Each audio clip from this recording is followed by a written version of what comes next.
ketemu lagi dengan saya Hidayat Zahra di channel YouTube. Kamu tahu nggak sih?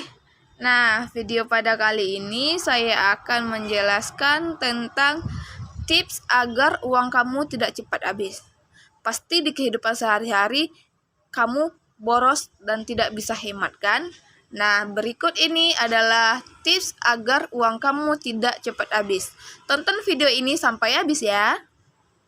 Lo pernah nggak dengar kata-kata uang datang hanya untuk pergi? Ya, walaupun kata-kata itu kedengarannya buat bahan ketawa aja ya. Tapi makin kesini, kayaknya kata-kata itu ada benernya juga. Apalagi kalau kita nggak tahu kemana uang kita pergi. Tahu-tahu aja udah habis. Jadi, buat ngurangin kata-kata uang datang hanya untuk pergi dan pengen punya pengelolaan uang yang lebih baik, tonton aja satu video sebelum tidur ini sampai habis. Kayak gimana gitu? Identifikasi kondisi keuangan ini dilakuin buat ngecek di mana diri lo saat ini secara finansial. Kayak misal kondisi tabungan, aset, utang, dan lain-lain. Jadi pasti ini lo cari tahu berapa tabungan yang lo punya dan asal pendapatannya. Aset-aset yang lo punya saat ini dan sampai hutang yang lo punya. Dengan lo mengenali ketiga hal ini, lo jadi ada gambaran nih. Kira-kira keuangan lo tuh bisa dibilang udah oke atau belum sih?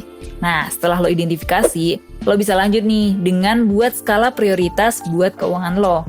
Skala prioritas ini bisa dimulai dengan kenali dulu apa yang jadi kebutuhan lo setiap bulannya. Kebutuhan orang ya bisa macam-macam ya dan beda-beda tiap orang. Makanya dengan lo ngenalin kebutuhan lo sendiri, bisa ngebantu lo buat nyusun skala prioritas dengan lebih mudah. Misalnya, buat sebagian orang, belanja bulanan dalam sekali waktu itu kebutuhan yang paling penting. Tapi buat sebagian orang lain, pakai data atau wifi itu hal yang paling penting. Di tahap ini pula, lo jadi bisa belajar buat berkompromi sama diri lo soal skala prioritas di dalam kehidupan lo.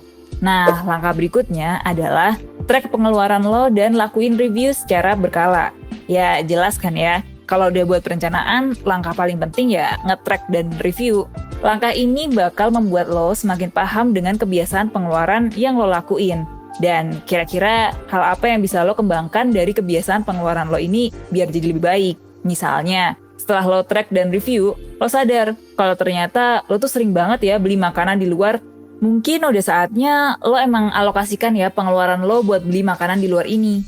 Atau ternyata dana yang lo keluarin buat pulsa internet nggak sebesar 2 bulan yang lalu. Hal ini bakal ngebuat lo bisa ngatur pengeluaran lo kembali. Terakhir, buat tujuan menabung jangka panjang lo. Nggak bisa kita pungkiri kalau nggak semua uang kita itu bakal masuk ke tabungan. Pastinya ada porsi dari uang yang kita punya bakal kita keluarin buat beberapa hal. Selain itu, menabung tanpa tujuan yang jelas tuh jadi rentan bikin kita kebingungan dan jauh lebih rentan buat kita pakai. Soalnya kalau nggak ada tujuan kan ya ada uang banyak dan kita ngelihat banyak keinginan-keinginan kita gitu ya. Kita beli aja padahal belum tentu keinginan itu kan kebutuhan kita. Misalnya nih, lo nabung jangka panjang buat nyicil KPR rumah atau nabung buat dana darurat. Nah itu kan ada tujuannya tuh. Dengan ada tujuan yang lebih jelas kayak tadi tuh bakal ngebantu lo lebih konsisten buat nyisihin sebagian pendapatan lo buat nabung. Dan lo jadi bisa ngepatokin juga sih seberapa besar yang mau lo tabungin gitu. Ilmu-ilmu lainnya soal pengelolaan keuangan bisa lo dapetin di workshop eksklusif dari 1% yang judulnya Workshop Money Management Skills. Ada 2 sesi nih di dalam workshop ini dan keduanya bakal ngebahas jauh lebih mendalam apa yang gue jabarin di video ini. Workshop ini sendiri bakal dipimpin oleh Kak Ros dari 1% dan bakal berlangsung di hari Minggu tanggal 29 Agustus 2021 mendatang. Workshop ini cocok banget buat pemula yang mau belajar tentang pengelolaan keuangan atau ya buat lo yang lagi ngerasa pengelolaan keuangan lo tuh lagi bermasalah. Nanti di sana kita akan bahas bareng soal financial planning, kenalin kebutuhan lo lebih mendalam, dan gimana caranya sih ngelakuin review pengelolaan keuangan tadi. Dengan harga yang tertera di layar, lo nggak hanya dapat materi komprehensif soal pengelolaan keuangan, lo akan dapat fitur-fitur lainnya yang udah disiapin sama tim 1% biar lo bisa ngebuat diri lo lebih paham dengan kondisi keuangan lo saat ini. Dan apa sih yang perlu lo lakuin buat bikin itu jadi lebih baik gitu.